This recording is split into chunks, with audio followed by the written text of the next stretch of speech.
नमस्कार प्यारे बच्चों, एमएस क्लासेस में आपका स्वागत है। और आज हम हिंदी में अर्थ के आधार पर वाक्य के भेद पढ़ेंगे। कक्षा 9th में आता है वाक्य के आधार पर भेद। तो रचना के आधार पर भेद हम पढ़ चुके हैं और अब हम अर्थ के आधार पर भेद पढ़ेंगे। अर्थ के आधार पर 8 भेद होते हैं: विधानवाचक वाक्य, निषेधवाचक वाक्य, आज्ञावाचक वाक्य, विस्मयादि वाचक वाक्य, प्रश्नवाचक वाक्य, संकेतवाचक वाक्य, संदेहवाचक वाक्य, इच्छावाचक वाक्य। तो इनके बारे में हम पढ़ेंगे कि किस प्रकार के ये वाक्य होते हैं। तो विधानवाचक वाक्य, क्रिया के करने या होने की सामान्य सूचना मिले उसे हम विधानवाचक वाक्य कहते हैं। जैसे कि सिंपल से जो वाक्य होते हैं तो उन्हें हम जिनमें हमें क्रिया के सिंपल एक क्रिया के करने का पता लगता है कि क्रिया हो रही है, तो वह विधानवाचक वाक्य होते हैं। या फिर ऐसे वाक्य जिसमें किसी के अस्तित्व का बोध होता है, वह वाक्य भी विधानवाचक वाक्य होते हैं। जैसे कि अस्तित्व, जैसे कि हम बोलते हैं कि सूरज पूर्व से उगता है, तो यह उसके अस्तित्व का बोध है कि वह पूर्व से उगता है, तो यह विधानवाचक वाक्य है। या हम सिंपल कोई वाक्य कहें कि मैं कल दिल्ली गया था, तो यह भी क्या है? विधानवाचक वाक्य है। दूसरा वाक्य है निषेधवाचक वाक्य। निषेध से आपको पता लग रहा है कि निषेध, नहीं के अर्थ में जो वाक्य होते हैं, तो नेगेटिव सेंटेंस जिसको हम बोलते हैं, नहीं के अर्थ में जो वाक्य है वह है निषेधवाचक वाक्य। कि कार्य के न होने का बोध होता है, जिसमें कार्य के नहीं होने का, कि मैं कल दिल्ली नहीं जाऊंगा, इसमें है कि नहीं, मैंने ये काम नहीं किया। नहीं के अर्थ में जो है कार्य को, ना के अर्थ में जो बोध होता है वह होता है निषेधवाचक वाक्य। जैसे मैंने पढ़ाई नहीं की, मैंने हिंदी नहीं पढ़ी, तो यह वाक्य क्या है? निषेधवाचक वाक्य है। फिर है आज्ञावाचक वाक्य। आज्ञावाचक वाक्य में आज्ञा से का अर्थ होता है, जिसमें आज्ञा का पता चलता है कि आज्ञा, किसी को आज्ञा दी जा रही है, तो वह होते हैं आज्ञावाचक वाक्य। आज्ञा या अनुमति देने का जिसमें बोध होता है। जैसे कि आपको कक्षा में अध्यापक कहते हैं कि आप वहाँ बैठ जाओ, आप पढ़ो या ये काम कर लो, तो ये सब क्या है? आज्ञा दी जा रही है, तो आज्ञा का जिसमें बोध होता है वह वाक्य आज्ञावाचक वाक्य होते हैं। चौथा है विस्मयादि वाचक वाक्य। विस्मयादि, विस्मय मतलब आश्चर्य। जिस वाक्यों से आश्चर्य, हर्ष, खुशी, शोक, कोई दुख आदि का भाव व्यक्त होता है, तो वह वाक्य विस्मयादि वाचक वाक्य होते हैं। जैसे कि हम बोलते हैं कि कितना सुंदर दृश्य है, तो आश्चर्य में बोल रहे हैं हम, कितना सुंदर दृश्य है, तो यह क्या है? विस्मय प्रकट कर रहा है, आश्चर्य प्रकट कर रहा है, तो यह है विस्मयादि बोधक। या कितने दुख की बात है, कोई दुख प्रकट करते हैं, दुख शोक व्यक्त करते हैं, तो यह भी क्या है? विस्मयादि वाचक वाक्य। विस्मयादि में विस्मय, आश्चर्य, शोक, हर्ष आदि भाव व्यक्त किए जाते हैं। अगला वाक्य है प्रश्नवाचक वाक्य। प्रश्न, जिसमें हमें सिंपल पता लगता है कि प्रश्न किया जा रहा है, प्रश्न होने का बोध हो। क्या तुमने हिंदी पढ़ी? तो ये क्या है? प्रश्न है, तो ये प्रश्नवाचक वाक्य है। क्या तुम स्कूल जाओगे? तो यह क्या है? प्रश्नवाचक वाक्य है। तो इस प्रकार के जिसमें प्रश्न का बोध होता है वह वाक्य प्रश्नवाचक वाक्य होते हैं। 6 है संकेतवाचक वाक्य। संकेत, इसमें एक क्रिया से दूसरी क्रिया पर निर्भर होने का बोध होता है। एक क्रिया से दूसरी क्रिया पर निर्भर होने का बोध होता है। जैसे कि वर्षा होती तो फसल अच्छी होती। जैसे एक क्रिया है कि वर्षा होती तो क्या होता? कि फसल अच्छी होती। तो एक क्रिया के होने पर दूसरी क्रिया क्या है? निर्भर है।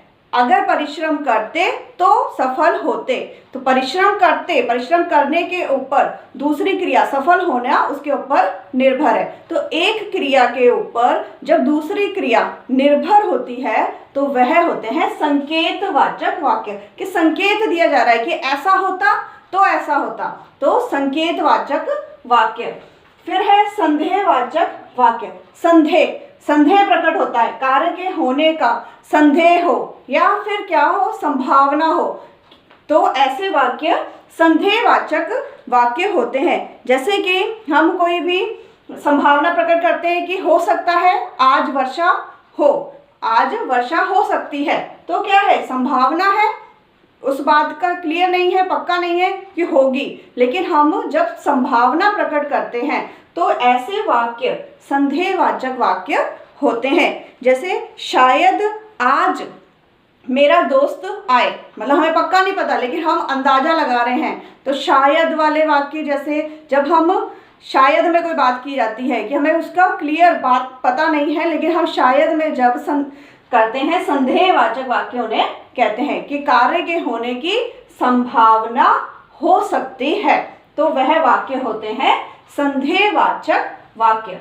फिर है 8वां वाक्य है इच्छावाचक वाक्य। इच्छा वाक्य से ही हमें पता लग रहा है, इच्छा हो जिसमें आशा हो, आशीर्वाद हो, तो ऐसे वाक्य जिनमें इच्छा, आशा, आशीर्वाद आदि का बोध होता है, तो वह वाक्य इच्छावाचक वाक्य कहे जाते हैं। जैसे कि हम बोलते हैं कि आशीर्वाद करते हैं कि आपकी यात्रा शुभ हो, तो इसमें क्या है कि एक तरह से आशीर्वाद भी है, ये आशा भी है, तो ये क्या है, इच्छावाचक वाक्य है। आपका भविष्य उज्जवल हो, यह भी क्या है, इच्छावाचक वाक्य है। नव वर्ष मंगलमय हो, इस प्रकार के वाक्य जिसमें इच्छा व्यक्त की जा रही है, आशा व्यक्त की जा रही है, आशीर्वाद हो, तो ऐसे वाक्य होते हैं इच्छावाचक वाक्य। तो हमने अर्थ के आधार पर वाक्य पढ़े, अर्थ के आधार पर 8 भेद होते हैं। विधानवाचक वाक्य, निषेधवाचक वाक्य, आज्ञावाचक वाक्य, विस्मयादिवाचक वाक्य, प्रश्नवाचक वाक्य, संकेतवाचक वाक्य, संदेहवाचक वाक्य और इच्छावाचक वाक्य। हर किसी के नाम से ही आपको उस वाक्य के बारे में पता चल जाता है कि वह किस प्रकार का वाक्य है।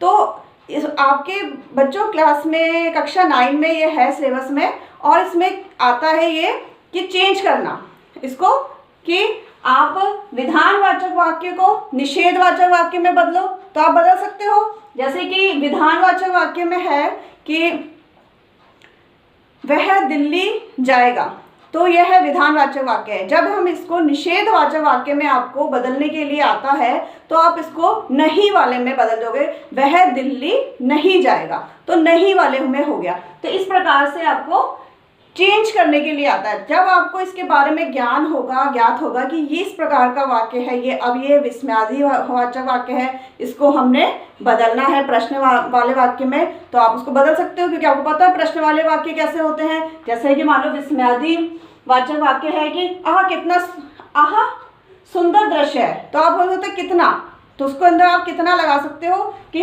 कितना सुंदर दृश्य है, तो ये क्या हो जाएगा, का निकाल दो उसके अंदर से कितना सुंदर दृश्य है, तो यह क्या हो जाएगा, केवल प्रश्न होने का बोध हो रहा है। यहाँ पर आश्चर्य तो है, लेकिन अब आपने इसको प्रश्नवाचक वाक्य में बदल दिया है। फिर जैसे को संकेत वाला वाक्य था कि वर्षा होती तो फसल अच्छी होती, अब इसको हमने मान लो संदेहवाचक वाक्य में बदलना है, तो